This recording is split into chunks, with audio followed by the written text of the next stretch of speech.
Welcome back to Silent Souls. In today's episode, I'm sharing 10 true, disturbing stories about the Appalachian Mountains. Ever wonder what it means when the woods go dead silent in the middle of the night, or why footsteps seem to follow you when no one's there? So make sure to hit that like and subscribe button, share this with your friends, and let me know where you're watching from. Now, let's get into it. I'm Nate. I was 29 when I went fishing in Kentucky's Daniel Boone National Forest, and what happened out there still messes with my head. I was living in Lexington at the time, working as a mechanic at an auto shop, spending my days under cars, hands black with grease, ears full of customers complaining about their brakes. It wasn't a bad gig, but it was a grind, the kind that makes you feel like you're stuck in a loop. Fix the car, punch out, repeat.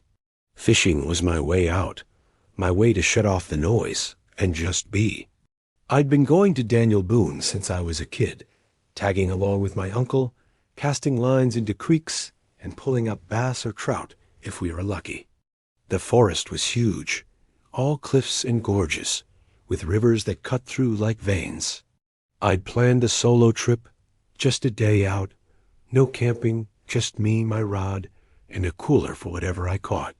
I picked a spot near Red River Gorge, a creek I'd heard about on a fishing forum, supposed to have good smallmouth bass. I packed light, rod, tackle box, a knife, a water bottle, some beef jerky, and a flashlight in case I stayed late.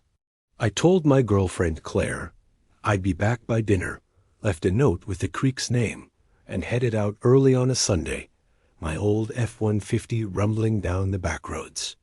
The drive to the gorge was about an hour, the roads twisting through hills thick with oaks and pines. The air was warm, early summer, with that green smell of new leaves and damp earth. The trailhead was a dirt pull-off, unmarked, just a gap in the trees leading to a path. No other cars, which was perfect. I wanted the creek to myself. I grabbed my gear, slung my cooler over my shoulder, and started hiking, the trail winding about a mile through dense forest.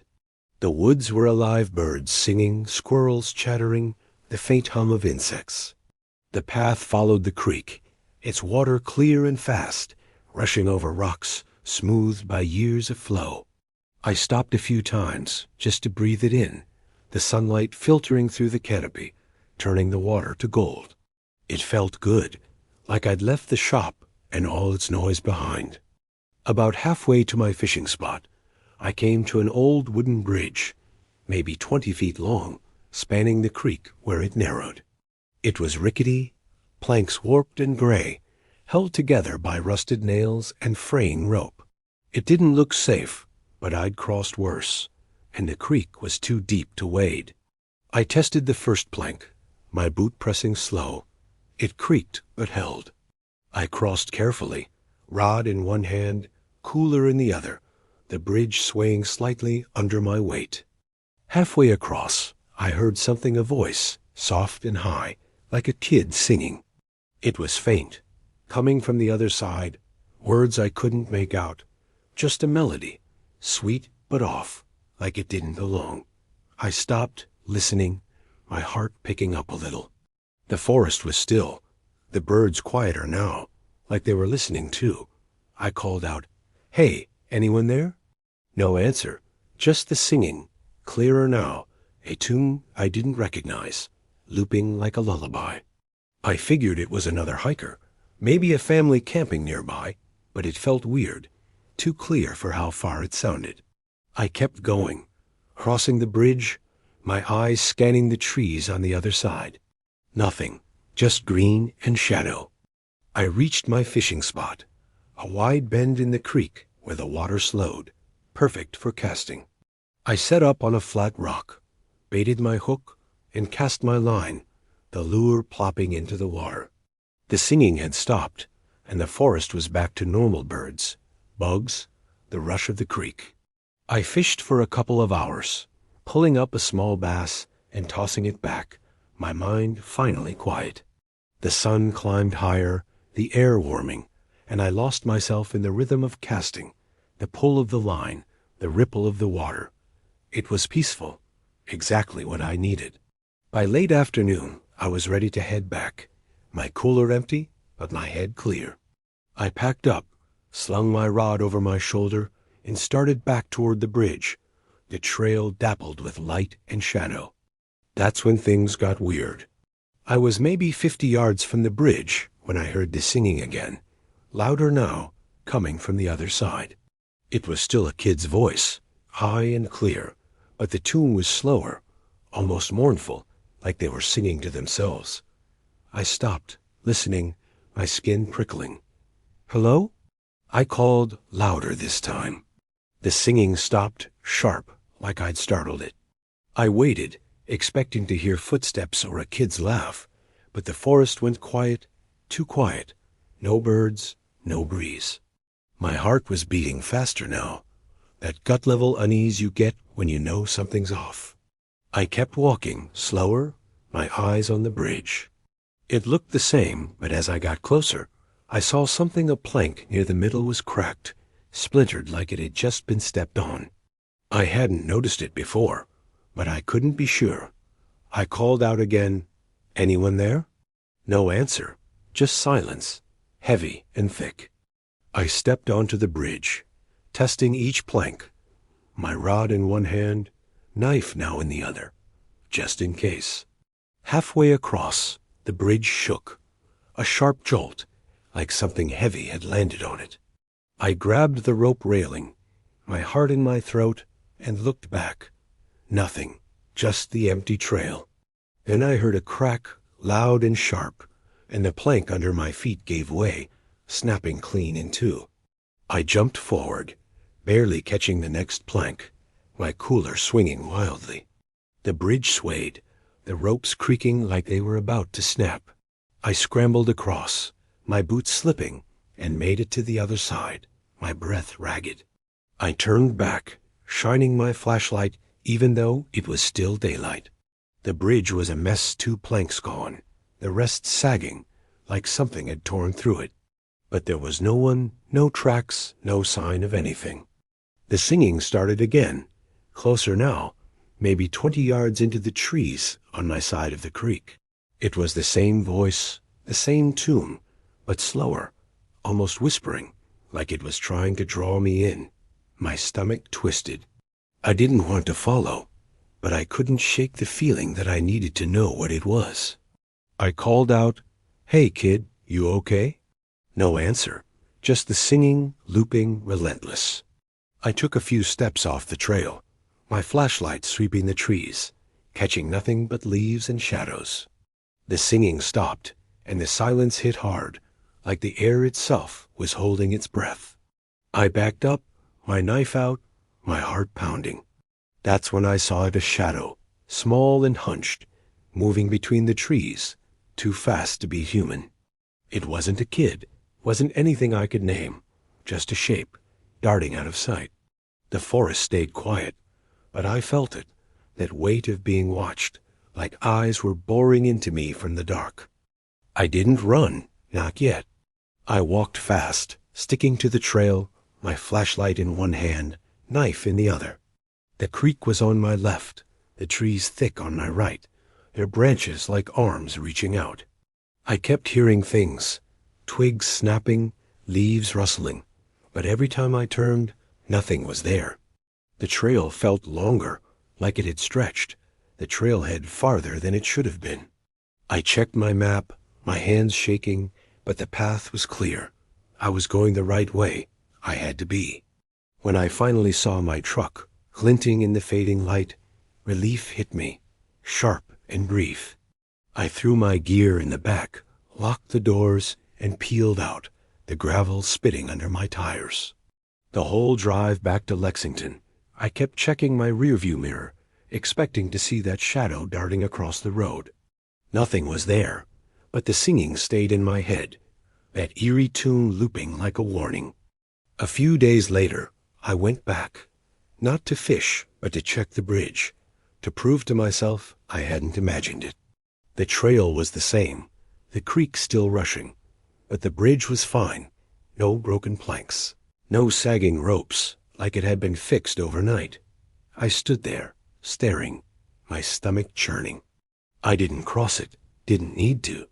I knew what I'd seen, what I'd heard. I haven't gone back to that creek. Haven't fished alone since. Claire noticed I was quieter, asked what was wrong, but I just said the trip was a bust. How do you tell someone you heard a kid who wasn't there, saw a bridge break and fix itself? Sometimes, when it's quiet, I hear that singing again, faint, like it's coming from the other side of something I can't see. I keep my knife close, just in case. I'm Mike. I was 30 when I went hiking with my brother Ethan in northern Georgia's Chattahoochee Forest. It was one of those trips we'd been talking about forever, the kind you plan when you're kids but never get around to because life gets in the way. Ethan and I grew up in Atlanta, always messing around in the woods behind our house, building forts and pretending we were explorers. But as adults, we drifted, me with my job at a hardware store, him with his mechanic gig, and a new kid. We hadn't hung out, just the two of us, in years. So when he called me up, saying he had a weekend free and wanted to hit the trails, I was all in. We picked a spot in the Chattahoochee, near a trailhead called Pine Hollow, about an hour and a half from the city. It wasn't too far, but it felt like another world. No strip malls, no traffic, just trees and quiet. I needed that. Work had been a grind. Customers yelling about back-ordered paint cans, my boss breathing down my neck. I just wanted to walk, breathe, and maybe feel like a kid again with my brother. We packed light, 2 tents, sleeping bags, a little camp stove, some hot dogs, and instant coffee that tasted like dirt. I brought a flashlight, a multi-tool, and a beat-up map I'd printed from some hiking website. Ethan had his old hunting knife, that one our dad gave him, and a thermos he swore kept coffee hot for days.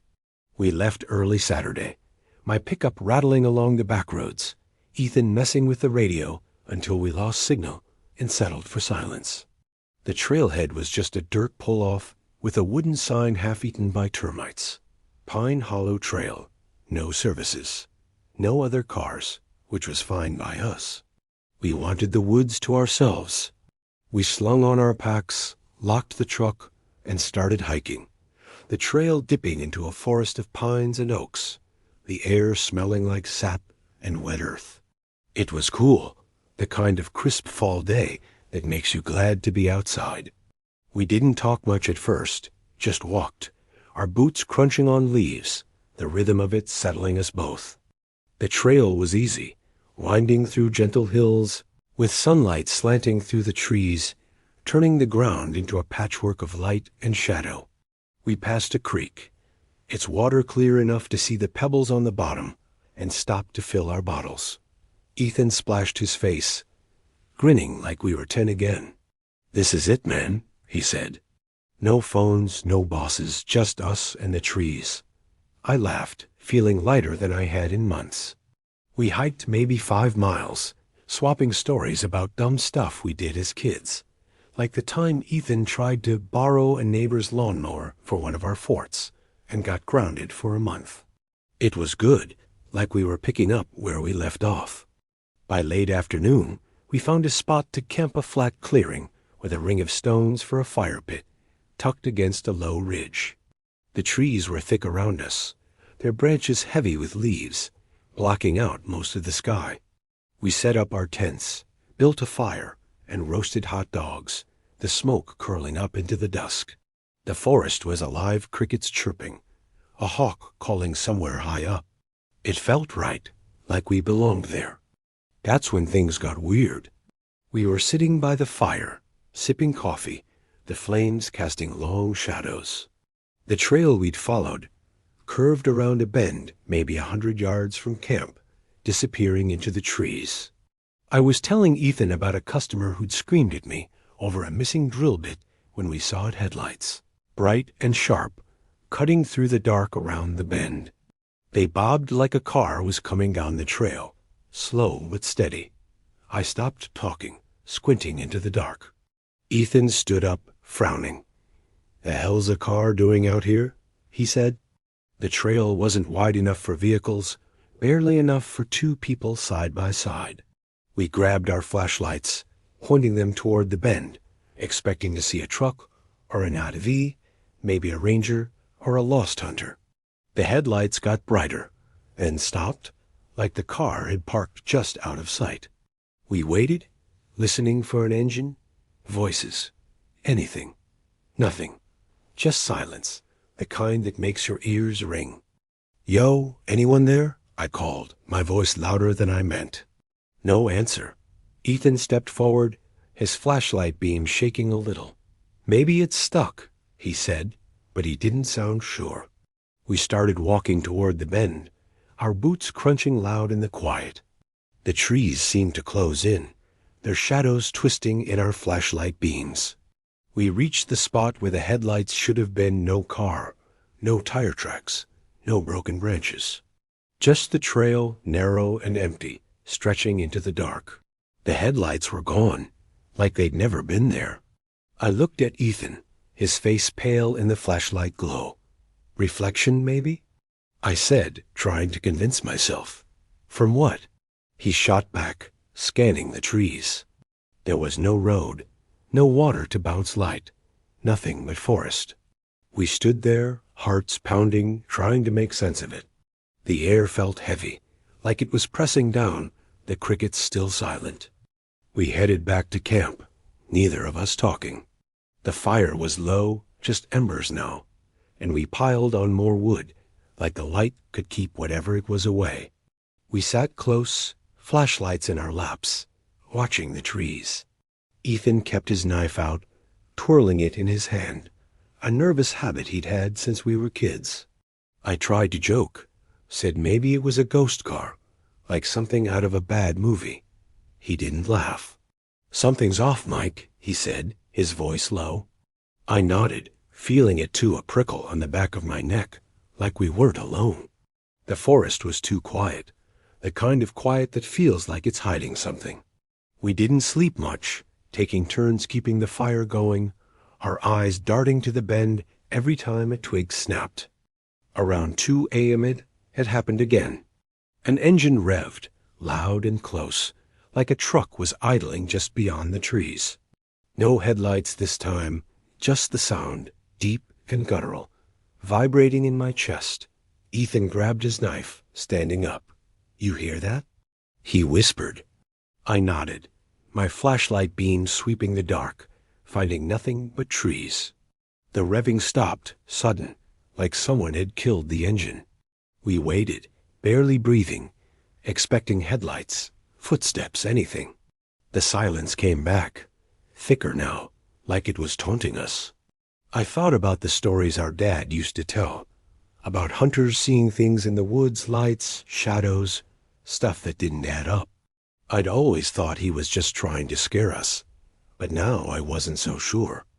We didn't talk about it, just sat there, watching the fire, listening for the engine to start again.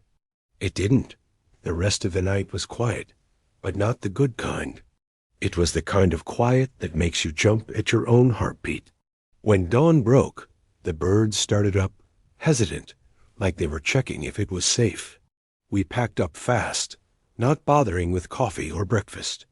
The camp looked normal, our tents, the fire pit, the ridge behind us, but I noticed something as we were leaving. A patch of ground near the trail bend, where the headlights had been, was flattened, like something heavy had sat there.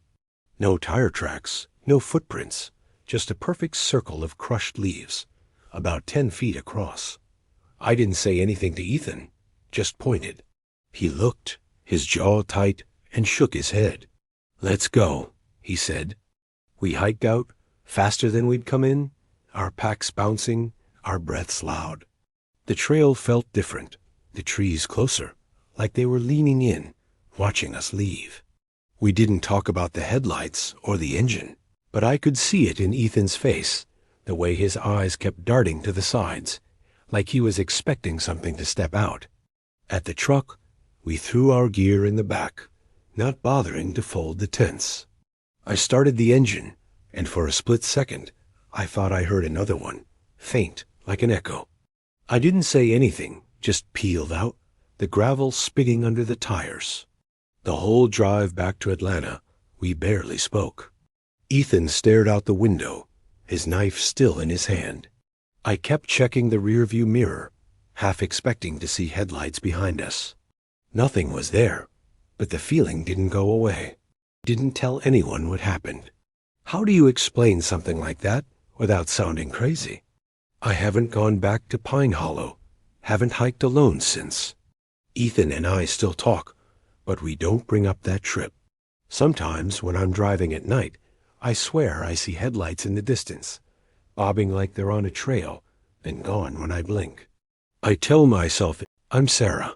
I was 22 when I went camping with my friends in Dolly Sods, this wild, gorgeous stretch of West Virginia that feels like it's been forgotten by time. I was a senior at WVU in Morgantown, drowning in midterms, job applications, and that nagging question of what I was supposed to do with my life after graduation. My brain felt like it was running on fumes, stuck in a loop of stress and coffee. My friends Tara, Luke, and Mia were in the same boat, all of us itching for a break from the grind. Tara suggested Dolly Sods. She'd gone there as a kid with her family, said it was the kind of place where you could forget the world existed. No cell service, no crowds, just trees and quiet. That sounded like exactly what I needed a weekend to breathe, to laugh, to feel like myself again. We packed Luke's beat-up Subaru with tents, sleeping bags, a cooler stuffed with hot dogs, beer, and way too many marshmallows. I threw in my hiking boots, a flashlight, and a pocket knife my dad insisted I always carry in the woods. We left Friday afternoon, blasting bad pop songs and cracking up over nothing, the kind of dumb fun you only get with people who've seen you at your worst and still stick around. The drive to Dolly Sods was a haul, the roads twisting through hills that got steeper and wilder the further we went. By the time we hit the trailhead, the sky was a mix of purple and orange, like a painting you'd see in a gas station. The parking lot was just a gravel patch with a faded sign, Dolly Sods Wilderness. No facilities. No other cars, which was perfect. We didn't want to deal with loud families or overeager hikers. We locked the car, slung on our packs, and hiked about 2 miles in, following a trail that snaked through pines and rocky outcrops. The air smelled sharp, like pine sap and wet moss, with a hint of something earthy, like the ground itself was breathing. We found a spot to camp in a small valley, a flat patch of ground with a ring of stones for a fire pit. The trees around us were thick, their branches weaving together overhead, blocking out most of the sky. It felt like the forest was wrapping us up, cozy, but a little too close, like a hug from someone you don't quite trust. We set up our tents, 2 small ones, one for me and Tara, one for Luke and Nia, built a fire, and cracked open some beers. The fire snapped and popped, sending sparks drifting up into the dark. We were loud, laughing, telling stories about college parties gone wrong, professors we hated, and that one time Mia accidentally set off a fire alarm in our dorm. It was perfect, like we'd stepped out of our lives for a bit. After dinner, we started telling ghost stories, the kind you save for campfires when the dark feels alive. Luke went first, spinning some half-baked tale about a hitchhiker who vanished when you looked away. It was cheesy, but we played along, booing when he tried to make it spooky. Mia went next, telling a story about her grandma's attic, how she'd hear footsteps up there at night when no one was home. It got under our skin a little, mostly because Mia's voice got quiet, like she half believed it. I was about to go, ready to tell a story about a creepy doll my cousin had when I was a kid, when the wind picked up. Not a gentle breeze, but a real gust, rattling the trees and making the fire flicker like it was nervous. We all stopped, looking around, waiting for it to pass. It didn't. The wind kept going, strong enough to whip my ponytail against my face, tugging at the tents like it wanted to pull them down. Then it stopped sudden, like someone had slammed a window shut. And that's when the forest went quiet. Not just calm, dead silent. No crickets, no frogs, no leaves rustling. It was like the world had held its breath. Tara laughed, nervous, said, "Okay, that's creepy as hell." Luke tried to play it cool, shrugging, but I saw him grip his beer can tighter, his knuckles pale. Mia's eyes were wide, scanning the trees like she expected something to step out.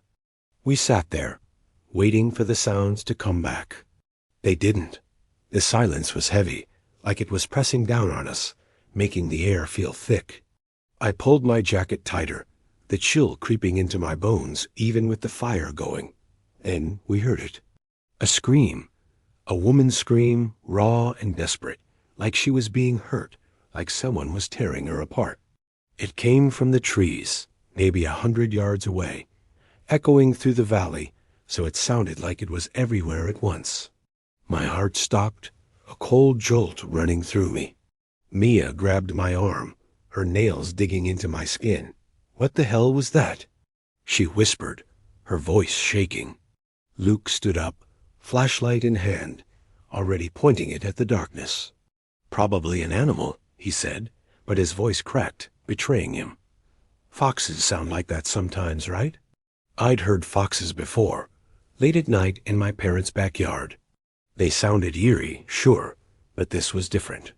This was human, or close to it, full of pain and fear, the kind of sound that makes your stomach twist. We sat frozen, waiting for it to happen again. It didn't, not right away. The silence came back, heavier now, like it was daring us to move. Luke said we should check it out, make sure no one was hurt. Tara shook her head, hard. "No way. We're not going out there." Mia and I exchanged looks. Part of me wanted to stay put, to hide in the tent, and pretend we hadn't heard anything. But another part couldn't shake the thought of someone out there, bleeding, needing help. What if it's real? I said, my voice quieter than I meant. Tara glared at me, but Luke nodded. "We can't just sit here," he said. "If someone's in trouble, we have to do something." Tara crossed her arms, muttering, "This is how horror movies start." But she grabbed her flashlight anyway. We all did, the beams cutting through the dark like knives, shaky in our hands. We headed toward the sound, moving slow, our footsteps loud against the silence. The trail was narrow, barely a path, winding through pines and over rocks slick with moss. The forest felt different now, the trees taller, their branches reaching down like they wanted to grab us.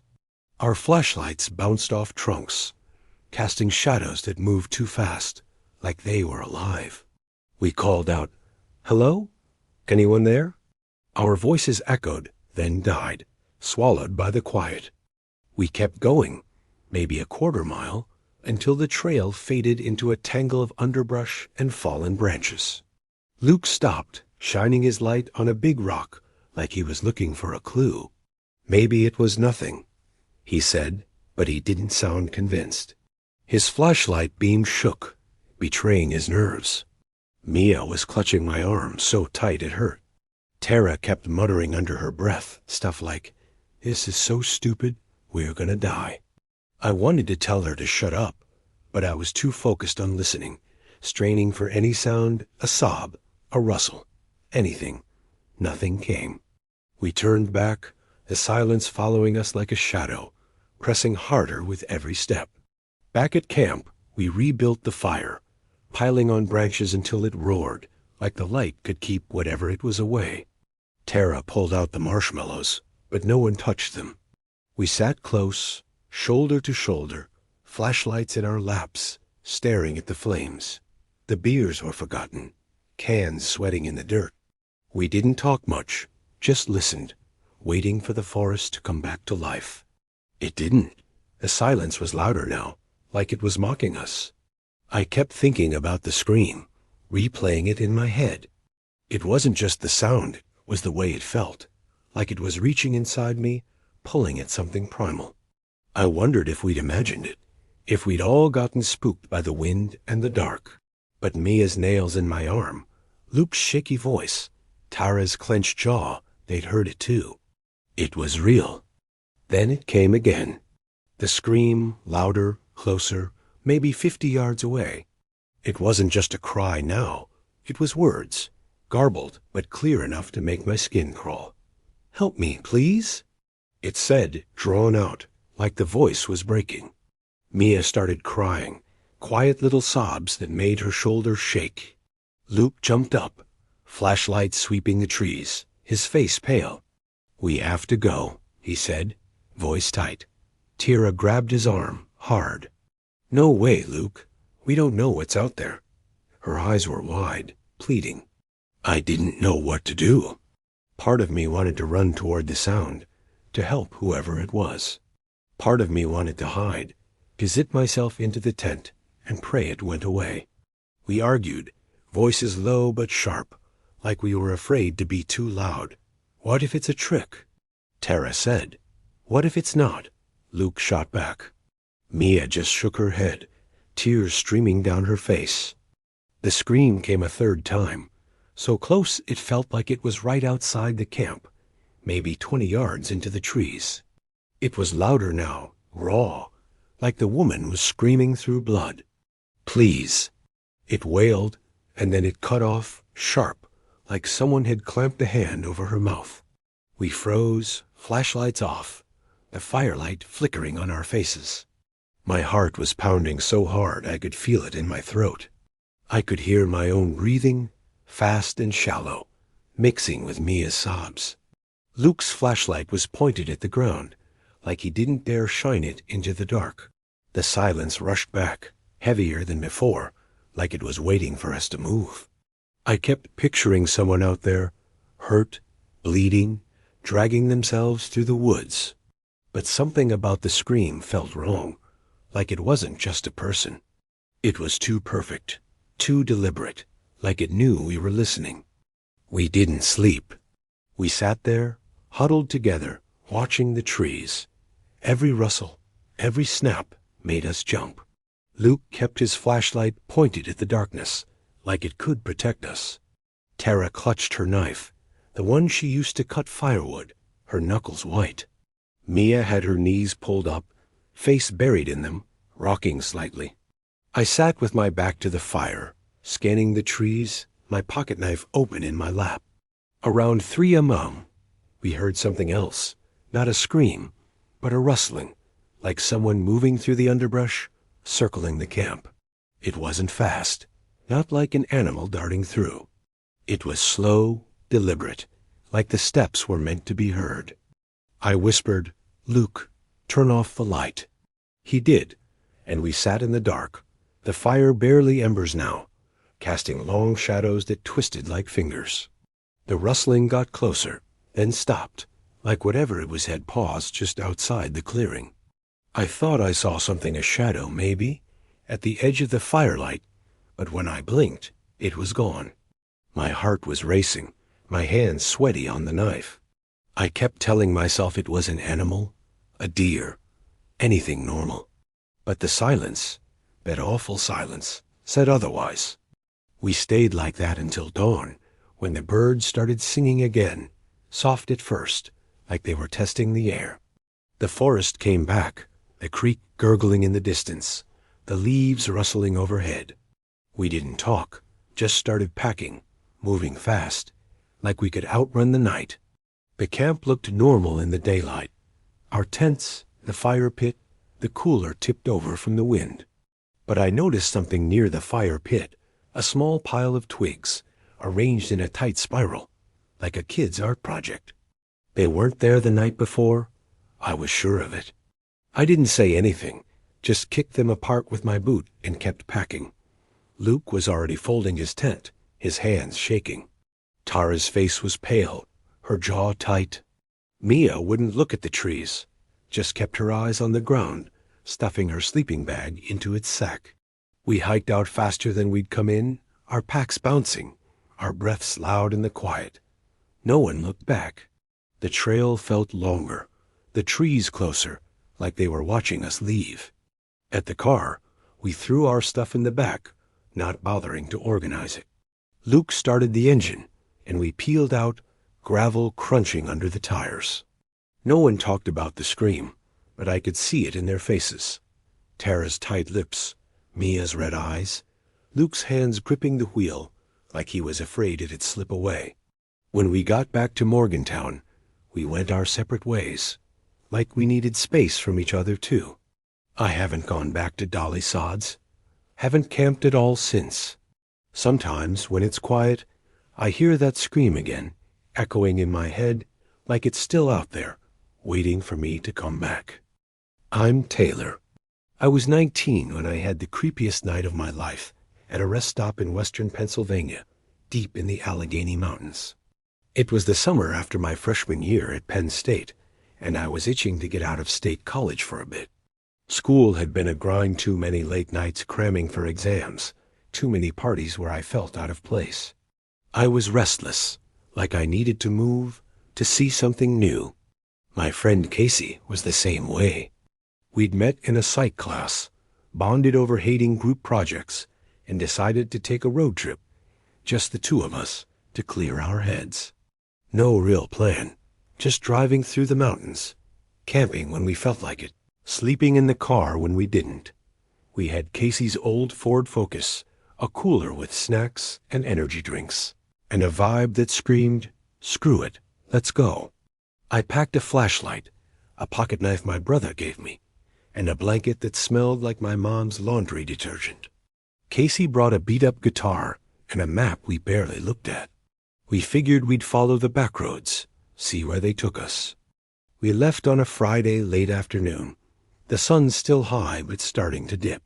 The Alleghenies are gorgeous rolling hills, thick forests, little towns that look like they haven't changed since the 80s.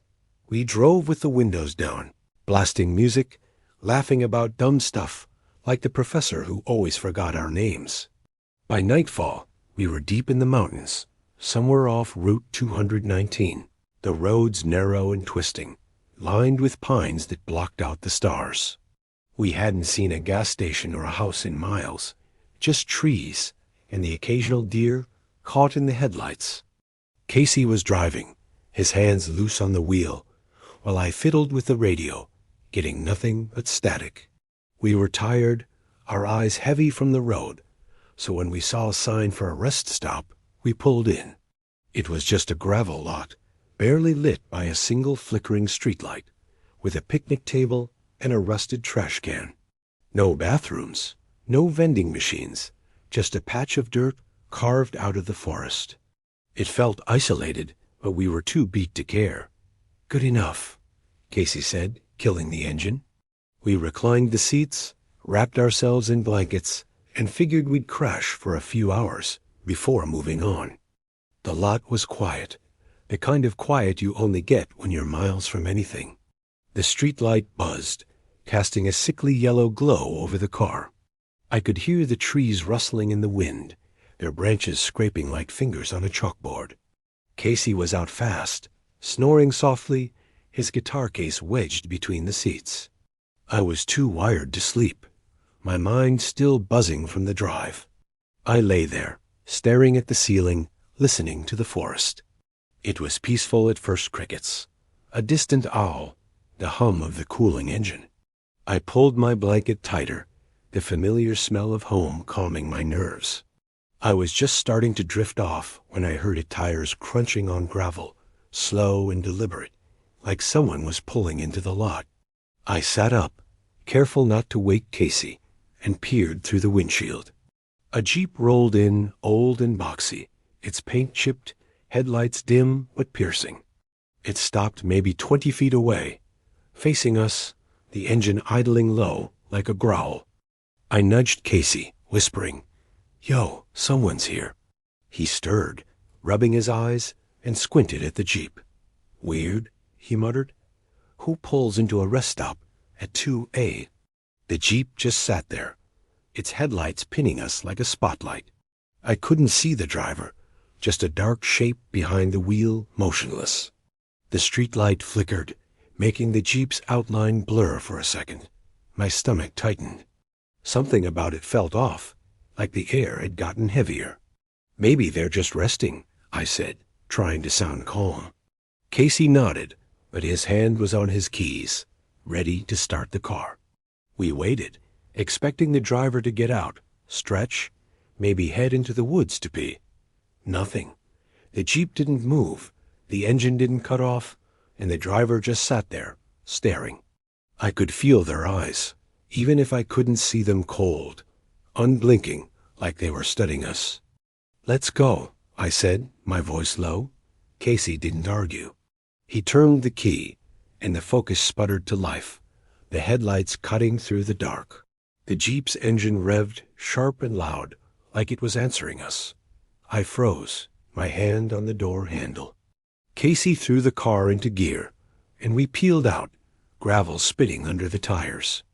I looked back, expecting the Jeep to follow, but it didn't move, just sat there, headlights glowing in the rearview mirror. We hit the road, the trees blurring past, the engine whining as Casey pushed it harder than he should have. "What the hell was that?" he said, his voice tight. I didn't answer, just kept checking the mirror, waiting for those headlights to appear behind us. They didn't, but the feeling of being watched clung to me, heavy and cold.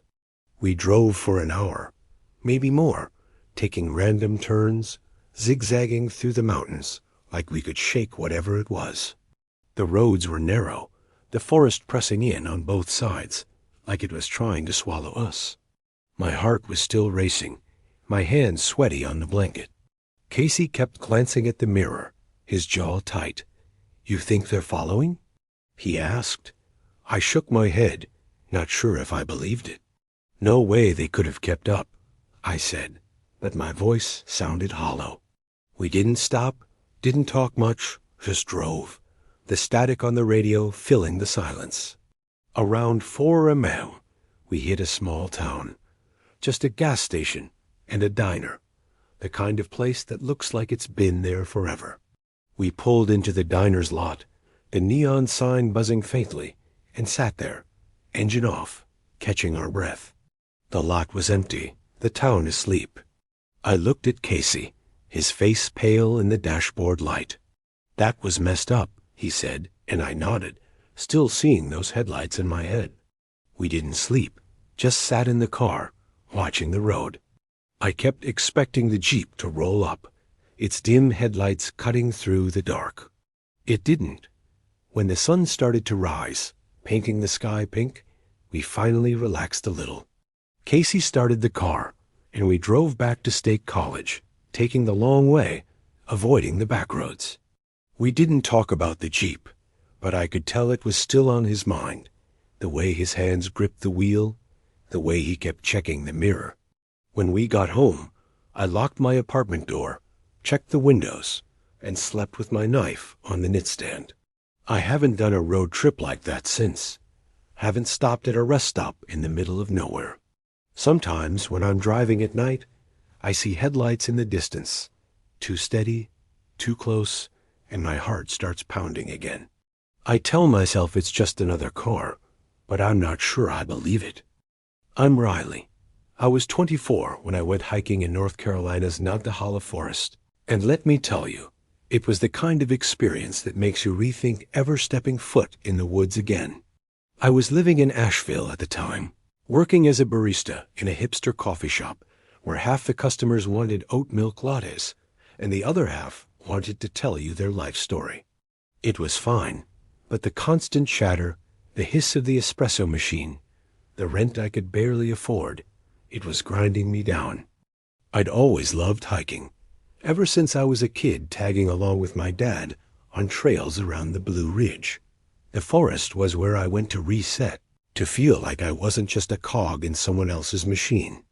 Nantahala was only about an hour from Asheville, a sprawl of dense woods, waterfalls, and trails that felt like they went on forever.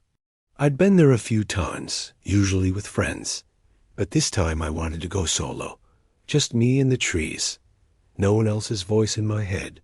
I planned a quick overnight hike, a loop I found in an old guidebook, starting at a trailhead called Deep Creek.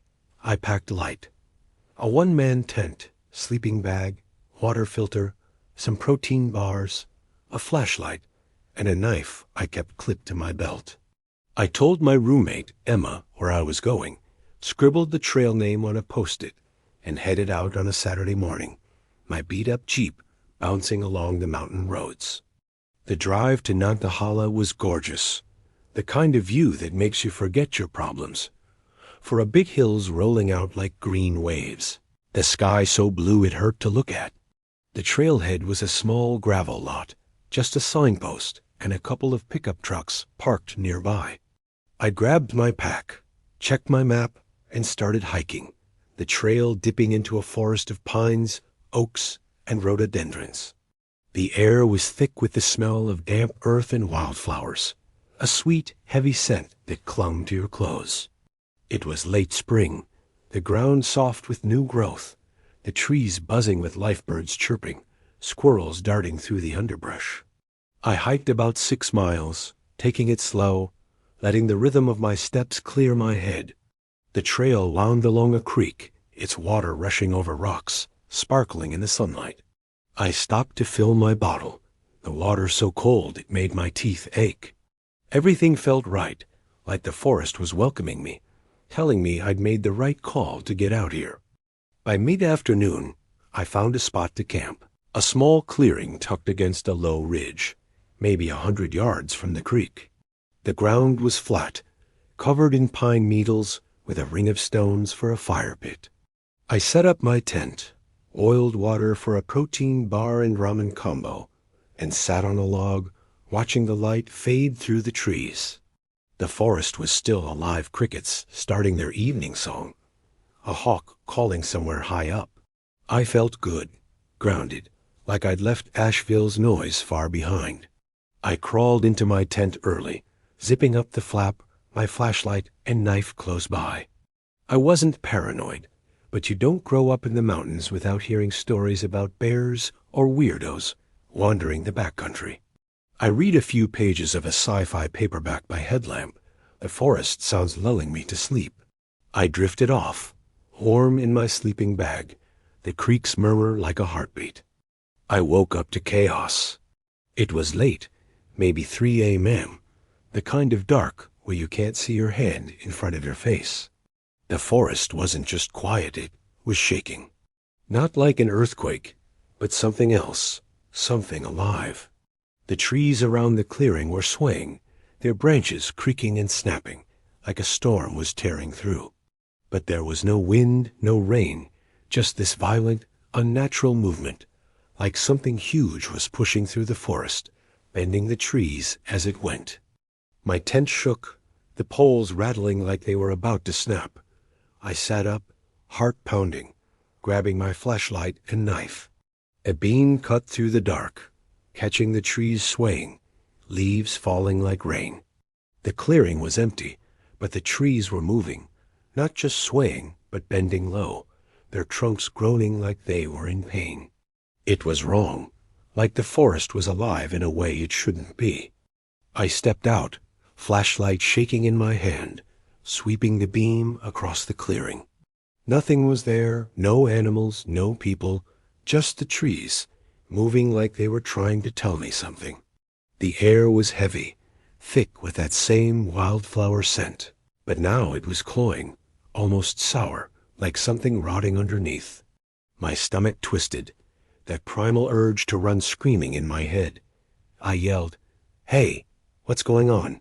My voice sounded small, swallowed by the noise of the trees. No answer, just the creaking and snapping, louder now, like whatever was out there was getting closer. I backed toward my tent, knife out, my flashlight beam darting from tree to tree. That's when I saw a shadow, huge and formless, moving between the trunks, maybe 50 yards away. It wasn't a person, wasn't an animal, just a dark mass, shifting like smoke but heavy, like it had weight. The trees bent toward it, like they were bowing. I froze, my breath caught in my throat. The shadow stopped, like it knew I'd seen it, and the trees went still, sudden, like someone had flipped a switch. The silence was worse than the shaking, thick and oppressive, like it was pressing me into the ground. I stood there, flashlight pointed at the spot where the shadow had been, but it was gone. the trees standing tall again, like nothing had happened. My heart was hammering, my hands sweaty on the knife. I wanted to pack up and run, but the dark was too thick, the trail too far. I crawled back into my tent, zipping the flap tight, and sat there, flashlight on, knife in my lap, listening. The forest stayed quiet. No crickets, no owls, just that heavy silence, like it was waiting for me to make a move. I didn't sleep. I sat there, eyes burning, jumping at every creak of the tent. Around dawn, the birds started up, soft and hesitant, like they weren't sure it was safe. I unzipped the flap, half expecting to see the shadow waiting. The clearing was normal my fire pit, my pack, a creek sparkling in the early light. I stepped out, scanning the trees. They were still, no sign of the shaking, no broken branches, no tracks. But near my tent, I found something, a patch of ground, maybe 3 feet across, where the pine needles were crushed flat, like something heavy had stood there. In the center was a single stone, smooth and gray, like it had been placed on purpose. My stomach dropped. I hadn't seen it when I set up camp. I would have noticed, I'm sure of it. I packed up fast, skipping breakfast, my hands shaking as I stuffed my tent into its bag. The forest felt different now, like it was watching me, the trees too tall, too close. I hiked out hard, covering the 6 miles back to the trailhead in record time, my legs burning, my pack bouncing against my back. I kept looking over my shoulder, expecting to see that shadow again, or feel the ground shake. Nothing happened, but the feeling didn't go away. Along the trail, I noticed marks on the tree's deep scratches, too high for a bear, too random for a person. They weren't there on the way in, I swear. When I reached my Jeep, I threw my gear in, locked the doors, and peeled out, the gravel spitting under my tires. The whole drive back to Asheville, I kept checking my rearview mirror, half expecting to see something following.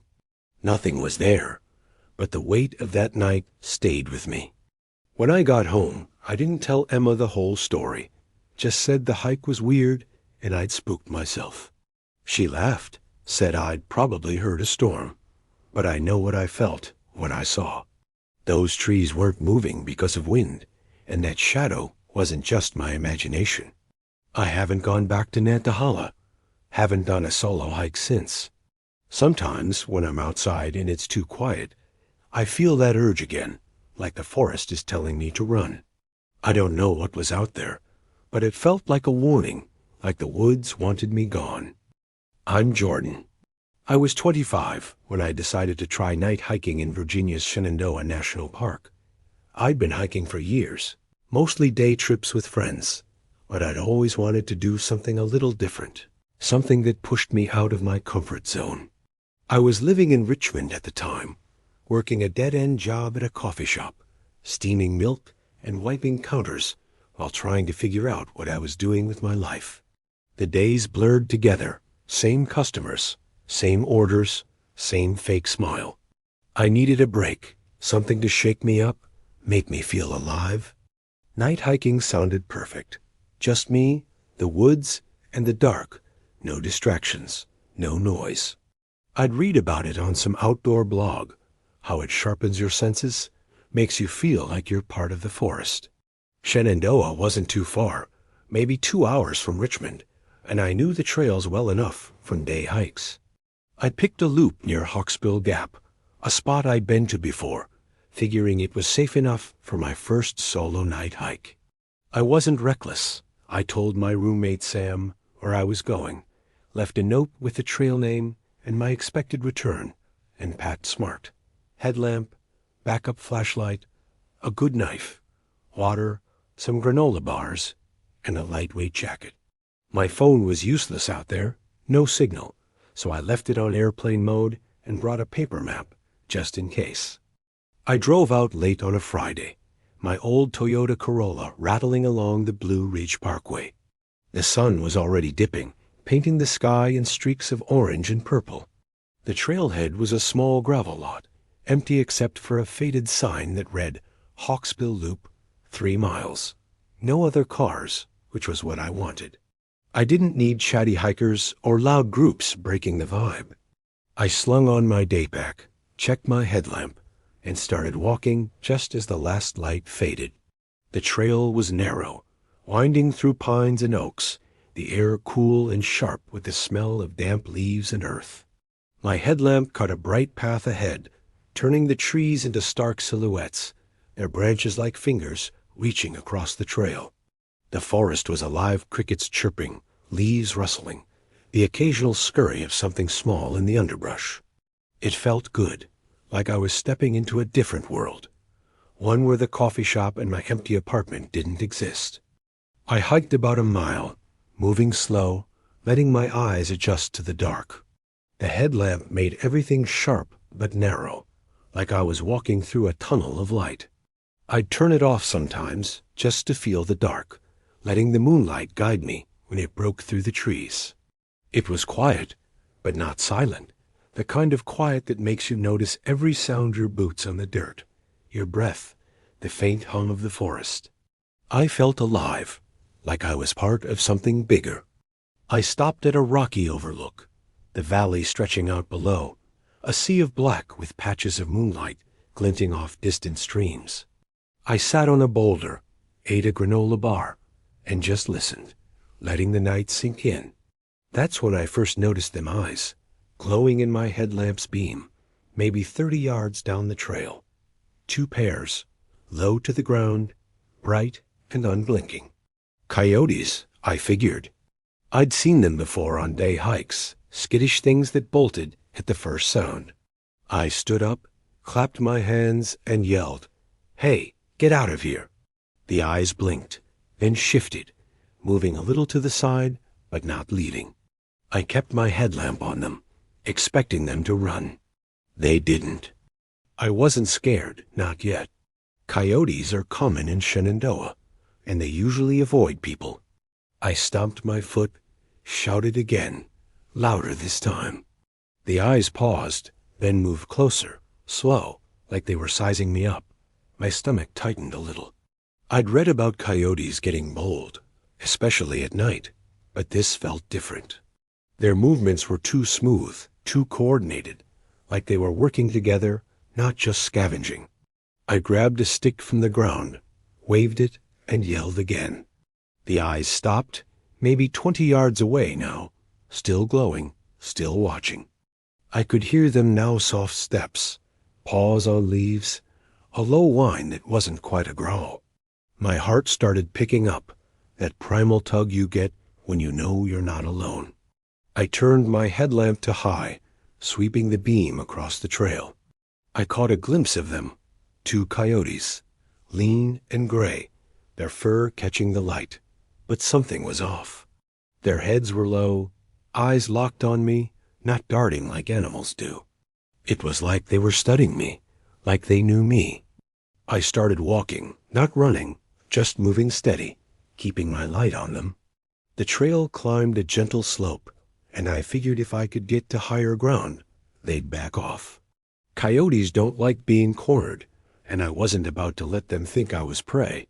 I kept my stick raised, shouting every few steps, "Go on, get!" The eyes followed, keeping pace, always just outside the beam's edge. I could hear more now, 3, maybe 4 sets of paws, rustling in the brush on both sides of the trail. My chest tightened. This wasn't normal. Coyotes don't stalk like this, not for a human who's making noise and waving a stick. I thought about stories I'd heard, old Appalachian tales about animals that weren't really animals, things that moved wrong, watched too long. I shook it off, told myself I was just spooked, the dark playing tricks on my head. I kept moving, faster now, the trail winding through thicker trees.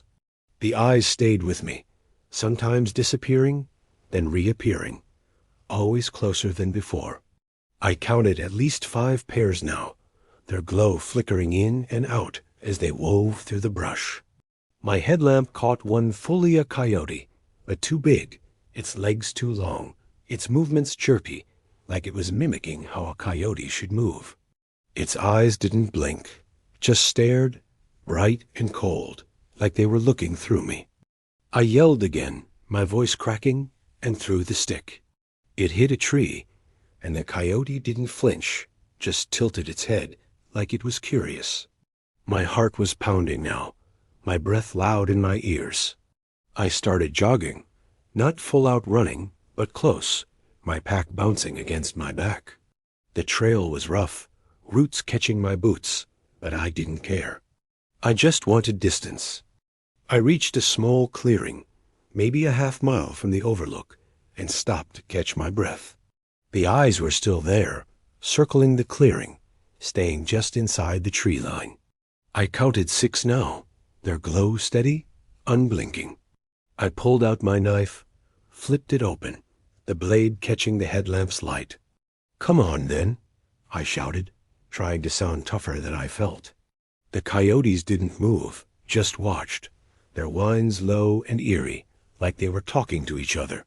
I backed toward the center of the clearing, keeping my light on them, sweeping the beam in arcs. That's when I noticed something else, a smell sharp and sour, like wet fur mixed with something rotten. It wasn't strong, but it was wrong, like nothing I'd smelled in the woods before. I kept moving, following the trail out of the clearing, my headlamp bouncing with every step. The coyotes followed, their steps louder now, more deliberate. I could hear them pacing me, some on the trail, some in the brush, like they were hurting me. My legs burned, my lungs tight from the altitude, and the panic creeping in. I kept telling myself they were just animals, hungry or curious, but the way they moved, the way they watched, felt too smart, too intentional. I thought about climbing a tree, but the ones around me were too thin, the branches too high. I kept going faster, tripping over rocks, my headlamp flickering like the battery was dying. I smacked it, and it steadied, but the fear was real now, clawing at my chest. I wasn't just being followed, I was being hunted. After what felt like forever, the trail dipped toward a road, one of those maintenance paths rangers use. I could see it ahead, a faint strip of gravel in the moonlight. Relief hit me sharp and brief. Coyotes don't like roads, I told myself. They'd back off once I was out of the woods. I broke into a run, my boots pounding the dirt, my pack slamming against my spine. The eyes kept pace, their whines turning into low growls, like they knew I was trying to escape. I hit the road, stumbling onto the gravel, and spun around, headlamps sweeping the trees. The eyes were there, lined up along the forest's edge, 6 pairs, maybe more, glowing bright. They didn't move, didn't cross onto the road, just stood there, watching. I backed away, knife still out, my breath ragged. "Stay back," I shouted, my voice hoarse. The growls stopped, and the eyes blinked out one by one, like they decided I wasn't worth it. I didn't wait to see if they'd come back. I jogged down the road, my ankle throbbing from a bad step, until I reached the trailhead. My car was there, untouched, the gravel lot empty under the moonlight. I unlocked it, threw my pack in, and locked the doors before I even caught my breath. The engine started on the first try, and I peeled out, the tires crunching loud on the gravel. I kept checking my rearview mirror, expecting to see those eyes glowing in the dark, but the road was empty. The whole drive back to Richmond, I couldn't shake the feeling of being watched. My headlamp was still on the passenger seat, flickering like it was taunting me. When I got home, I locked the door, checked the windows, and sat on my couch, knife in hand, until the sun came up. I haven't gone night hiking since. I stick to day trips now, always with a group, never alone. I told Sam what happened, but he laughed it off, said I'd probably spooked myself, that coyotes don't act like that. Maybe he's right, but I know what I saw, what I felt. Those eyes weren't just animals. They were something else, something that knew me, something that wanted me to know it was there. Sometimes, when I'm outside at night, I catch a glimpse of movement, a flash of light in the corner of my eye, like those coyotes are still out there, waiting for me to step back into the dark. I'm Alex. I was 28 when I decided I needed to get out of Knoxville for a while. Life wasn't crashing down or anything, but my breakup with Jess had left me feeling like I'd been punched in the gut and told to walk it off. We'd been together 3 years, shared an apartment, the whole deal. Then one day I come home from work, and there's a note on the fridge. I need space. I'm sorry. No fight, no yelling, just her stuff gone, and that note staring at me like it was judging my whole existence. I kept working, tweaking car dealership logos under buzzing fluorescent lights, but my head was a mess. The city felt too loud traffic, coworkers, my own brain rattling with what-ifs. I needed quiet, real quiet, the kind you only get when you're far enough from everything that your phone's just a brick. So I decided to hike in the Smoky Mountains, not the touristy parts with gift shops and screaming kids, but somewhere deep where I could breathe and not think for a few days. I found this trail on an old hiking forum, a loop near Bear Creek Notch, a speck of a place that barely showed up on maps. It was about an hour from Gatlinburg, past the crowded spots, where the roads twist and the trees start closing in like they're keeping secrets.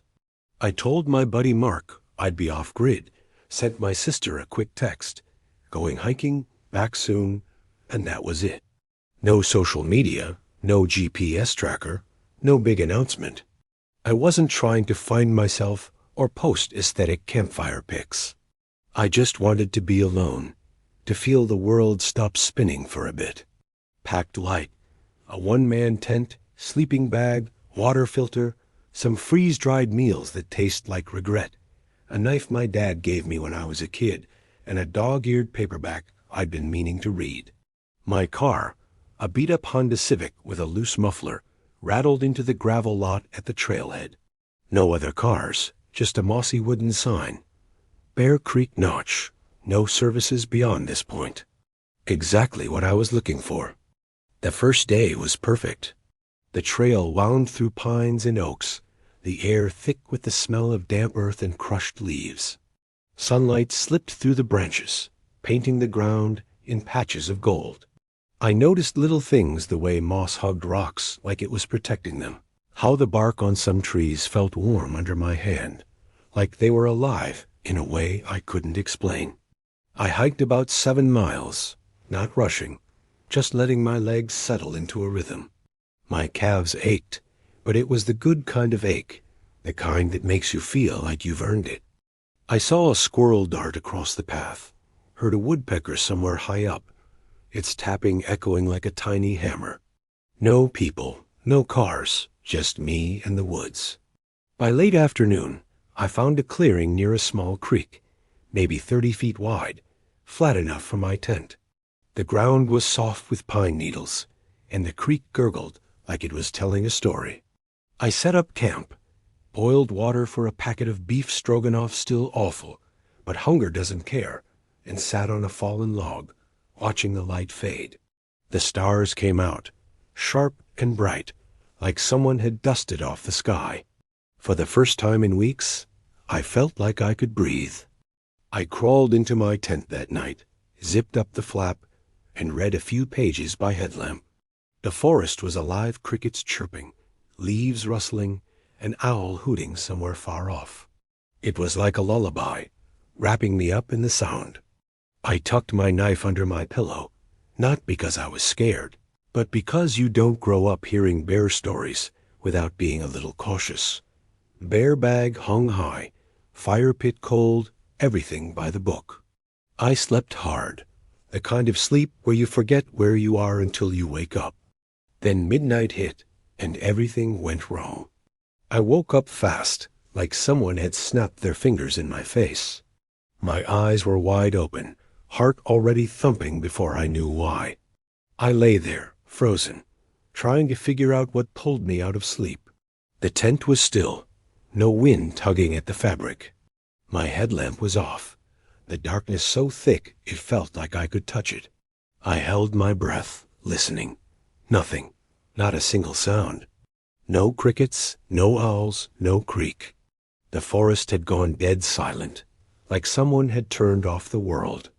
It wasn't just quiet, it was wrong, like the silence was a thing, pressing against my ears, heavy and alive. I sat up slow, my sleeping bag rustling louder than it should have. My hand found the knife, fingers wrapping tight around the handle, not because I thought I'd use it, but because it was something solid in the dark. Then I heard it, a step, slow, deliberate, crunching through the pine needles, maybe 20 feet from the tent. Not fast, not like an animal sniffing around. This was careful, like someone was choosing where to put their foot.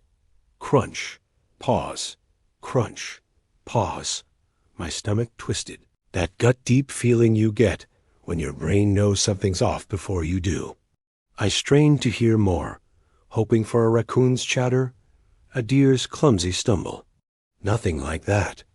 Another step, closer now, maybe 15 feet. I pictured the clearing, the trees circling it like a fence, the creek just beyond, the log where I'd eaten dinner. The steps kept coming, slow, circling the tent. I counted them 1, 2, 3, moving in a perfect loop, like whoever it was, we didn't know they were there. My heart was pounding so hard I thought it'd give me away. I gripped the knife tighter, my knuckles aching, my palms sweaty against the handle. I don't know how long it went on. 10 minutes? An hour? Time gets blurry when you're scared. The steps never sped up, never stopped, just kept circling, crunch after crunch, steady as a metronome. I wanted to yell, to unzip the tent and shine my headlamp, but my body wouldn't move. It was like my instincts were screaming, "Stay still, don't make a sound." I kept imagining what could be out there, a lost hiker, a hunter, some drifter who'd wandered too far. But the silence, that unnatural silence, made those ideas feel flimsy. Growing up, I'd heard stories about the Appalachians, old tales my grandpa told about things in the woods that weren't people, weren't animals. I'd laughed them off as kid stuff, but now they clawed at the back of my mind. I pushed them away. Had to be a person, I told myself. Had to be. But the silence said otherwise. Finally, the steps stopped. Not faded, not walked away, just stopped, like whoever it was froze in place, right outside the tent. I waited, barely breathing, expecting something, a voice, a rustle, a hand on the tent flap. Nothing came. The silence was heavier now, like it was holding its breath too. I stayed like that, sitting up, knife in hand, until the first hint of gray light crept through the tent fabric. The birds started up, hesitant, like they were checking if it was safe. The creek gurgled again. The forest was back, like nothing had happened. I unzipped the tent slow, headlamp on, knife still clutched tight. The clearing looked normal, my fire pit, my pack, the creek catching the dawn light. I stepped out, scanning the ground for tracks. Nothing. No footprints, no scuffs in the pine needles, no sign anyone had been there. My bear bag was still high in the tree, untouched. I walked the clearing's edge, checking every inch, looking for anything out of place. It was clean, too clean, like the night had been erased. Then I saw it. Near the edge of the clearing, maybe 10 feet from my tent, was a small pile of bones. Tiny ones, birds, maybe squirrels stacked neat, like someone had taken their time arranging them. They were clean, no flesh, no blood, polished white like they'd been boiled. My stomach dropped. I hadn't seen them when I set up camp. I'd have noticed. No way I wouldn't have. I crouched down, not touching them, just staring. They were laid out in a rough circle, maybe a foot wide, with a single flat stone in the center, smooth and gray, like it didn't belong. It felt like a message, but I couldn't read it. I stood up, heart racing, and that's when I noticed the tree. A big oak at the clearing's edge had a mark, a deep, jagged slash, carved into the bark, fresh enough that the wood inside was still pale. I checked another tree nearby. Same mark, then another. 5 trees, all with identical slashes, like they were pointing at my camp, accusing it of something. I didn't eat breakfast, didn't even boil water. I packed up fast, hands shaking as I stuffed my tent into its bag. The forest felt different now, like it was watching me. Every twig snap, every leaf rustle, made me jump. I kept my knife out, blade open, as I started hiking back toward the trailhead. The path was the same, but it felt narrower, the trees closer, like they were leaning in, whispering to each other. I kept checking over my shoulder, expecting to see someone or something following. Nothing was there, but the feeling didn't go away. About a mile from the clearing, I saw another slash on a tree, same jagged mark. Then another and another, lining the trail like they were guiding me out. Or maybe guiding something to me. I walked faster, my pack bouncing, my breath loud in my ears. My legs burned, but I didn't care. I just wanted out. Around noon, I stopped to catch my breath, leaning against a rock. The forest was quiet again, not the dead silence of the night, but close, like it was holding something back. I pulled out my map, trying to figure out how far I was from the trailhead. That's when I saw a figure, maybe 50 yards ahead, standing between 2 trees. Tall, thin, just a silhouette against the sunlight filtering through the branches. I froze, heart in my throat. "Hey," I called, my voice cracking. No response. The figure didn't move, didn't turn, just stood there, like it was waiting for me to do something.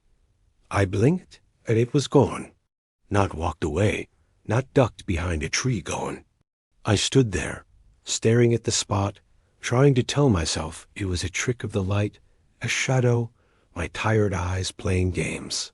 But I knew what I'd seen. I didn't run, not yet. I kept moving faster now, knife still in hand.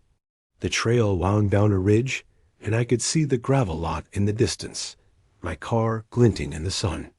Relief hit me, but it didn't last.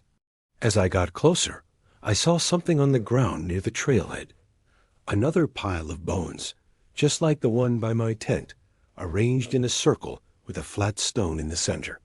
My knees went weak. I didn't stop to look closer. I unlocked my car, threw my pack in the back, and peeled out, gravel spitting under my tires. The whole drive back to Knoxville, I kept checking my rearview mirror, half expecting to see that figure standing in the road. Nothing was there, but the feeling of being watched didn't leave. When I got home, I locked the door, checked the windows twice, and sat on my couch, knife still in my lap. I didn't sleep that night. Every creak in the apartment, every hum of the fridge, made me jump. I sold my camping gear, a week later, tent, sleeping bag, even the knife. I haven't gone back to the Smokies, haven't hiked alone since. Sometimes, when it's too quiet, I swear I hear those footsteps again, slow and deliberate, circling just out of sight. I'm Chris. I was 27 when I decided to tackle a section of the Appalachian Trail in Massachusetts, up near Mount Greylock. I'd been hiking for years, mostly weekend trips to clear my head from my job as a line cook in Boston. The restaurant life was brutal long hours, hot kitchens, and a boss who yelled like it was his cardio. I was burned out, my hands always smelling like garlic and fryer grease, my back aching from standing all day. The trail was my escape, a place where I could breathe, where the only thing I had to worry about was the next step. I'd done chunks of the AT before, but this was my first solo section hike, a 5-day stretch I'd planned out with maps and a guidebook. I wanted to feel that freedom you get when it's just you and the woods, no one else's noise in your head. I packed light, a one-man tent, sleeping bag, water filter, some energy bars, a stove, and a knife I kept in my pocket. I told my roommate, Jake, my route, left a note with my mom, and drove out early on a Friday, my old Subaru rattling up the winding roads to the trailhead. The Mount Greylock area is gorgeous, all rolling hills and dense forest with views that make you stop and stare. The trailhead was a small lot off a back road, just a wooden sign and a couple of parked cars. I slung on my pack, checked my map, and started hiking, the trail climbing gently through pines and maples. The air was crisp, smelling like damp earth and fallen leaves, with that faint tang of pine sap. It was early fall, the leaves just starting to turn, splashes of red and gold against the green. I hiked about 8 miles that first day, feeling good, my legs strong, my mind finally quiet. I passed a couple of other hikers' day trippers, mostly, with their bright jackets and loud chatter, but by late afternoon, I was alone, the trail narrowing as it wound deeper into the woods. I set up camp in a small clearing, a flat spot near a stream, and built a fire to boil water for my instant noodles. The forest was alive, birds calling, squirrels rustling, the stream gurgling like it was talking to itself. I sat by the fire, watching the stars come out, feeling like I'd left Boston 1,000 miles behind. The next morning, I broke camp early, the air cool and foggy, the kind of fog that clings to the trees like a ghost. The trail was tougher now, climbing steeper slopes, the ground slick with dew. I was about 2 miles in when I saw him, a hiker, maybe 100 yards ahead, moving slow. He was tall, lanky, wearing a dark jacket and a wide-brimmed hat, his pack bouncing like it was too big for him. I didn't think much of it at first. The AT gets all kinds through hikers, weekenders, weirdos who live out there for months. I figured he was just another guy out for a walk. I called out, "Hey, morning," trying to be friendly, but he didn't turn, just kept walking, his steps steady, almost mechanical. I shrugged it off, figuring he had earbuds or was just in his own head. The fog was thick, making everything blurry, so I kept my eyes on him, using his dark shape as a guide to stay on the trail. I kept hiking, closing the gap a little, maybe 50 yards now. The trail curved around a rocky outcrop, and I saw him again, still ahead, his hat bobbing in the fog. I called out again, louder, "Yo, you headed to Greylock?" No response. He didn't even flinch, just kept moving, his steps eerily even, like he was gliding. That's when I got a weird feeling, like a prickle on the back of my neck. Something about him was off, his outline too sharp, like he didn't quite fit in the fog. I slowed down, letting the distance grow, telling myself I was just tired, the fog messing with my head. The trail dipped into a valley, the trees thinning, and I lost sight of him for a bit. When I rounded a bend, he was there again. Closer now, maybe 30 yards, standing still, facing me. His head was tilted, like he was listening, but I couldn't see his face under the hat, just shadows. My heart picked up, not panicked, but that gut-level unease you get when you know something's not right. "Hey, you okay?" I called, my voice echoing in the fog. He didn't move, didn't answer, just stood there, his jacket hanging loose, like it was empty. I stopped, my hand slipping to my knife, not pulling it out, just resting there for comfort. The fog swirled, making him flicker like a bad TV signal. Then he turned, sharp, and walked into the trees, not down the trail, but straight into the brush, where the pines were so thin you could barely squeeze through. I blinked, expecting to see him again, but he was gone, like the forest had swallowed him. No rustle, no snap of twigs, just gone. I stood there, heart pounding, scanning the trees. Nothing. The fog was thicker now, curling around the trunks like smoke, but the trail was empty. I told myself he'd just stepped off to pee or check his map, but it didn't feel right. Nobody moves like that, not in woods that dense. I kept hiking, faster now, my boots slipping on the wet rocks. The fog didn't lift, just hung there, making the trees look like ghosts. I kept glancing over my shoulder, expecting to see him behind me, that dark jacket and hat looming in the mist. Nothing was there, but the feeling stayed, like eyes on my back. I thought about the stories I'd heard, not just campfire tales, but stuff other hikers mentioned on forums. Ghost hikers, figures you see on the 8 that aren't really there. I'd laughed it off, figured it was just people spooking themselves in the dark. But now, with the fog and the silence, those stories didn't seem so funny.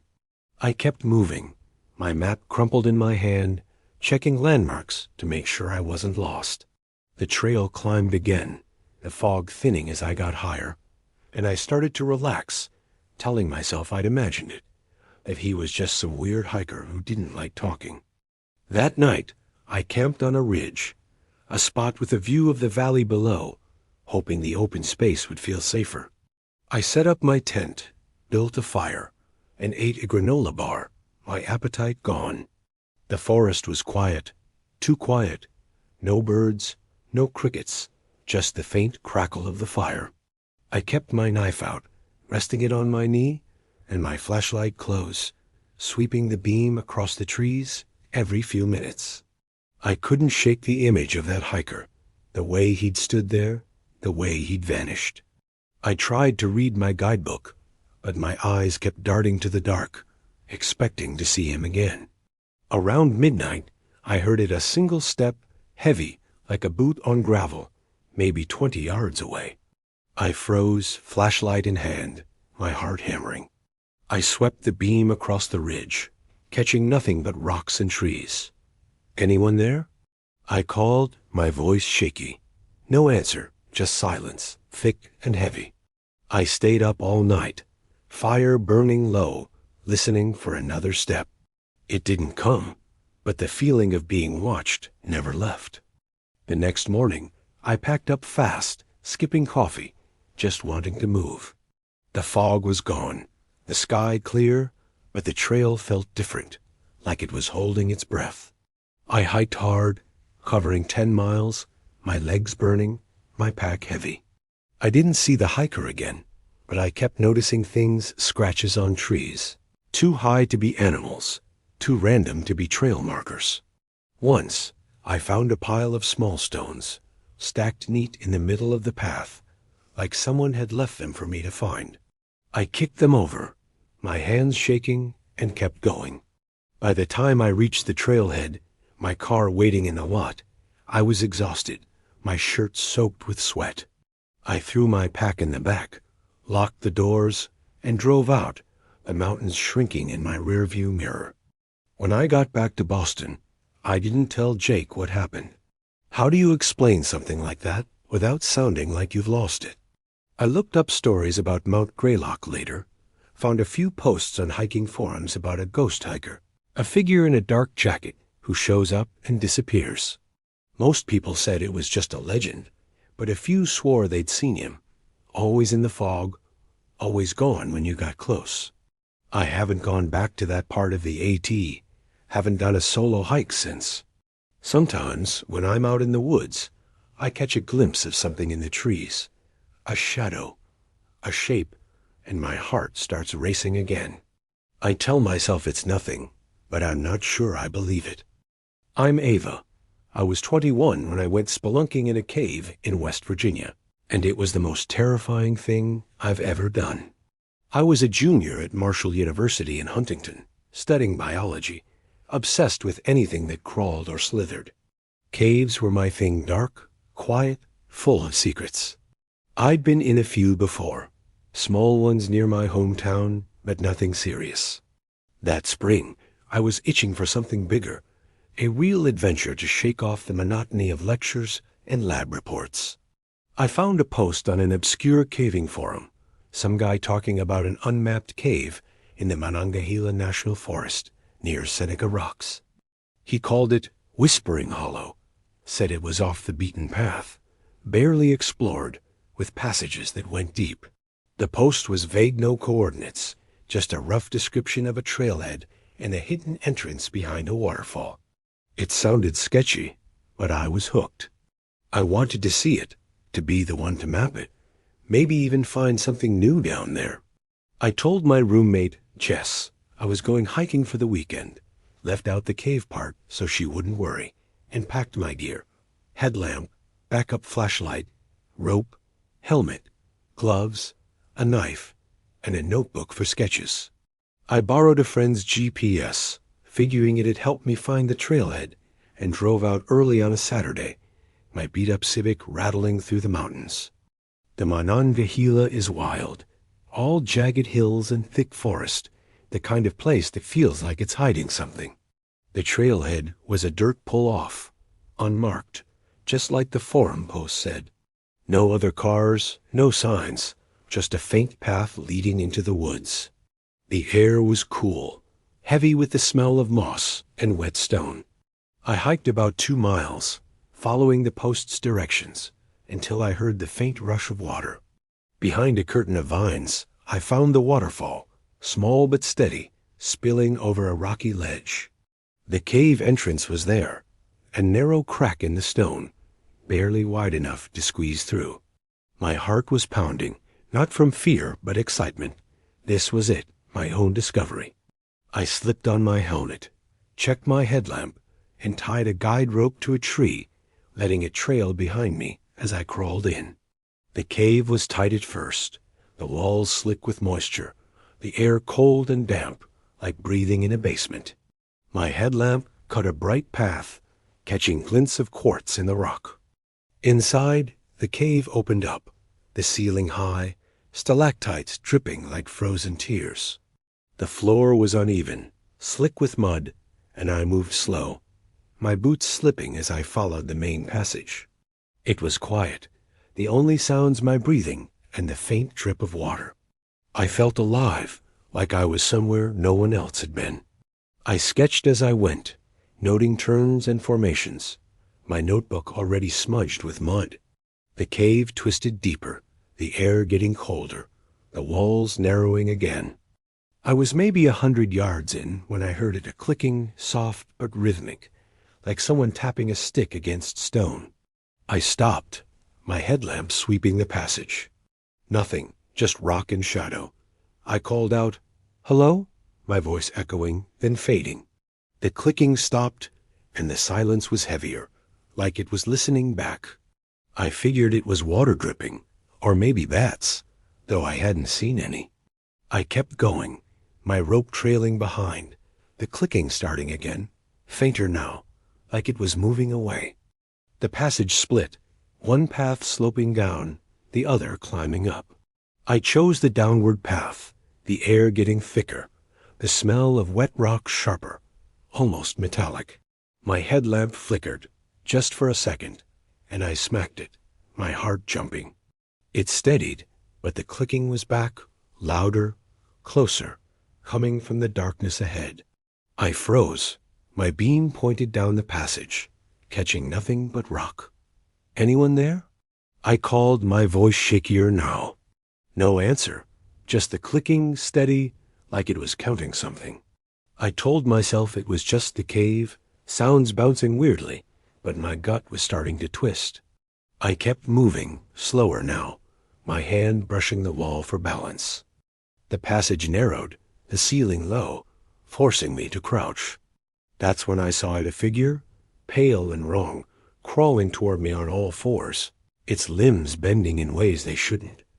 No face, just a smooth expanse where eyes should have been. A slit for a mouth, moving like a spider, fast and jerky. My headlamp caught it for a second before it darted into a side passage, the clicking louder, frantic, like it was excited. I screamed, my voice raw, echoing off the walls. My heart was hammering, my hands shaking as I gripped my knife, pulling it from my belt. The figure was gone, but the clicking kept going, coming from everywhere now, like the cave itself was alive. I backed up, my headlamp flickering again, the beam weak, like the batteries were dying. I smacked it, cursing, and it flared back to life. My rope was still there, trailing behind me, but it felt taut, like something was pulling it. I yanked it hard, and it went slack, but the clicking got closer, now mixed with a low, wet rasp, like breathing through water. I turned and ran, or as close to running as you can in a cave, my boots slipping, my helmet scraping the ceiling. The passage twisted, my headlamp barely lighting the way, shadows dancing like they were chasing me. I don't know how long I ran, my lungs burning, my hands scraped raw from grabbing the walls. The clicking followed, sometimes behind, sometimes ahead, like the thing was circling me. I kept checking my rope, terrified it'd snap or disappear. The cave seemed to shift, the passages narrower, the walls closer, like they were closing in. I tripped, falling hard, my knees slamming into rock. My headlamp went out, plunging me into darkness so thick it felt like it was choking me. I fumbled for my backup flashlight, my hands shaking so bad I dropped it twice. When I got it on, the beam caught the figure again. Closer now, maybe 10 feet away, crawling low, its slit mouth moving like it was tasting the air. I screamed again, scrambling back, my rope tangled around my legs. The figure stopped, tilting its head, then darted into the dark, the clicking fading but not gone. I didn't think, just moved, following the rope, my flashlight beam bouncing wildly. The passage widened, and I saw the entrance ahead, the faint glow of moonlight through the crack. I squeezed through, scraping my arms, my pack catching on the rock. The waterfall was still there, the sound of it like a lifeline. I untied my rope, not caring that I left it behind, and ran, my boots slipping on the wet trail. The forest was quiet, no birds, no wind, just my ragged breathing. I made it to my car, locked the doors, and peeled out, the gravel spitting under my tires. The whole drive back to Huntington, I kept checking my rearview mirror, expecting to see that figure crawling after me. Nothing was there, but the clicking stayed in my head like it was burned in. When I got home, I deleted the forum post from my browser history, like that could erase what happened. I told Jess I'd gotten spooked on a hike, didn't mention the cave or the figure. She'd think I was crazy, and maybe I was. I haven't gone caving since, haven't even gone near the woods. Sometimes, when it's quiet, I hear that clicking again, faint, like it's coming from under my bed. I keep my knife close, check the locks twice, but I know it's still out there, waiting for me to go back. I'm Ethan. I was 26 when I got roped into house-sitting a cabin in Virginia's Blue Ridge Mountains, near a little speck of a town called Clarksville. I was living in Roanoke at the time, working as a delivery driver for a furniture store, hauling couches and dining tables up narrow apartment stairs. It wasn't glamorous long hours, sore back, customers who tipped in loose change, if they tipped at all. I was scraping by, sharing a cramped apartment with a buddy who always forgot to pay his half of the rent. So when my cousin Laura asked if I'd watch her friend's cabin for a weekend while they were out of town, I jumped at it. Free place to crash, no neighbors, no Wi-Fi to distract me, just a chance to kick back, maybe crack a beer, and pretend I wasn't drowning in bills. Lavra said the cabin was remote, tucked deep in the woods, and the owners just needed someone to keep an eye on their dogs and make sure the place didn't burn down.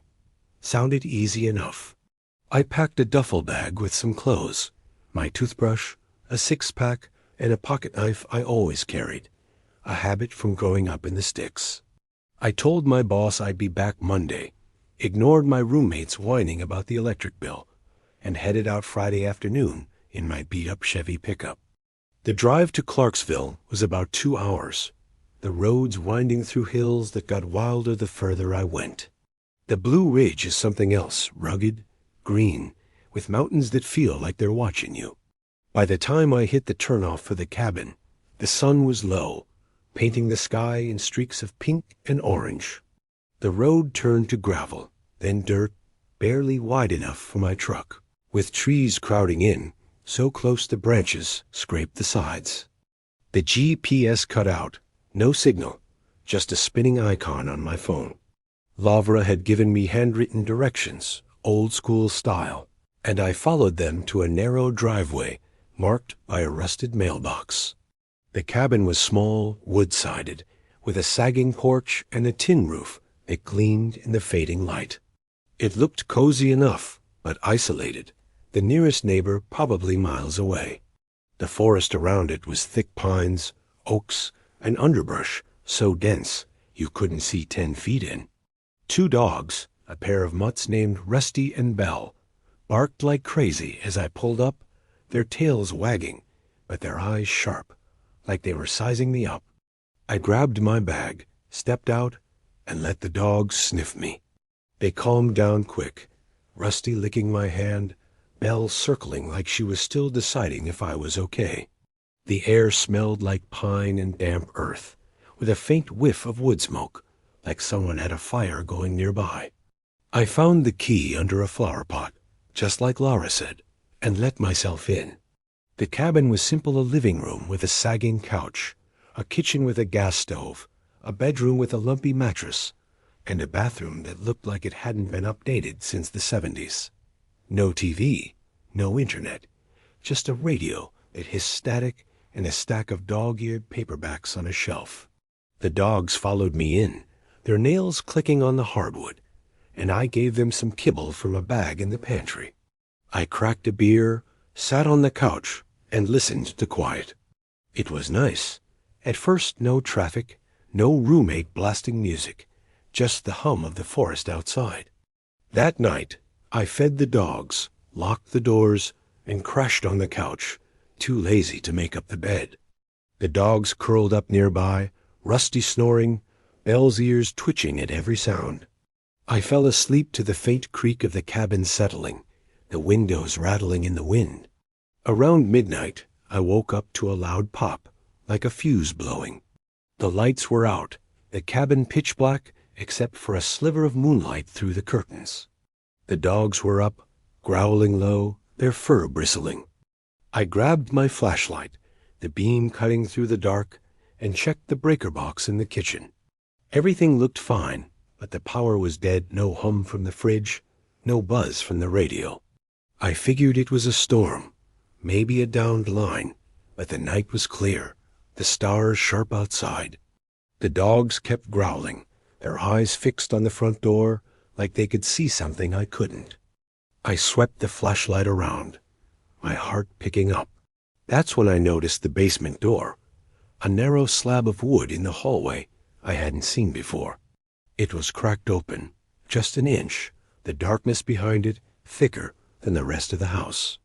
I didn't even know the cabin had a basement. Laura hadn't mentioned it. I called out, "Hello?" my voice sounding stupid in the quiet. No answer, just the dog's growls, louder now. I pushed the door open, the hinges creaking, and shone my light down a rickety staircase. The air was damp, smelling like mildew and something sharper, like old bones. I told myself it was nothing, just a creepy old house, but my gut was screaming to stay upstairs. The dogs wouldn't go near the door, their hackles up, Belle whining like she was scared. Against my better judgment, I went down, one step at a time, the wood creaking under my weight. The basement was small, just a concrete floor and cinder block walls, with a few boxes stacked in the corner. My flashlight caught something in the middle of the floor, a pile of bones, small and clean, like they'd been scrubbed. Not human, maybe rabbits or squirrels, but arranged neat, in a spiral, with a flat stone in the center. My stomach dropped. It wasn't just random. It was deliberate, like someone had taken their time. I backed up, my light shaking, and bumped into a shelf. A jar fell, shattering, spilling what looked like ash across the floor. The dogs upstairs started barking, sharp and frantic, like something was wrong. I ran back up, slamming the door behind me, my heart pounding. Rusty and Belle were at the front door, snarling, their eyes locked on the glass. I shone my light outside, expecting to see a bear or a raccoon. Nothing was there, but the dogs kept barking, their bodies tense, like they could sense something I couldn't. Then I saw handprints on the door's glass, smudged but clear, 4 fingers each, no thumbs. They weren't there when I'd locked up. I was sure of it. My breath caught, my flashlight beam trembling. The prints were too big to be human, the fingers too long, like they'd been stretched. I backed away, knife out now, my hands sweaty on the handle. The dogs were going nuts, their barks echoing in the small cabin. Then I heard it tapping, soft but deliberate, coming from the roof like someone was walking up there, picking their steps. Tap, pause, tap, pause. My skin went cold. I swung my flashlight to the ceiling, half expecting to see something pressing through. Nothing, just wood beams and cobwebs. The tapping kept going, circling the cabin, like whatever it was looking for a way in. I grabbed the dogs' collars, pulling them to the couch, trying to calm them. "It's okay, guys," I whispered, more for me than them. The tapping stopped, but then came something worse, a whisper, faint, like it was coming from the walls. "Ethan," it said, clear as day, my name drawn out like a hiss. I froze, my heart in my throat. The dogs whimpered, pressing against me. I hadn't told anyone I was here except Laura, and she was hours away. I shone my light around, checking every corner, every window. Nothing. The whisper came again. Ethan, softer, like it was right behind me. I spun around, knife raised, but the room was empty. The dogs were shaking now, their ears flat, eyes wide. I didn't sleep, just sat there, flashlight on, knife in hand, waiting for dawn. When the sun came up, the power was still out, but the cabin felt normal again, like the night had been a bad dream. I checked the door. The handprints were gone, the glass clean, like they'd never been there. I went back to the basement, half hoping I'd imagined the bones. They were still there, untouched, the spiral perfect, the ash from the jar still scattered across the floor. I didn't stick around to figure it out. I fed the dogs, grabbed my bag, and locked up, my hands shaking as I turned the key. The forest was quiet, too quiet, no birds, no wind. I drove out fast, the dogs in the back, their eyes still darting to the trees. The whole way back to Roanoke, I kept checking my rearview mirror, expecting to see something following. Nothing was there, but the whisper stayed in my head, my name echoing like a warning. I called Laura when I got home, told her the cabin was fine, but the power went out. I didn't mention the bones, the handprints, or the whisper. How do you explain that without sounding like you've lost it? I haven't gone back to Clarksville, haven't taken any more house-visiting gigs. Sometimes, when I'm alone at night, I hear that tapping again, faint, like it's coming from the roof of my apartment. I tell myself it's just the pipes, but I keep my knife close, just in case.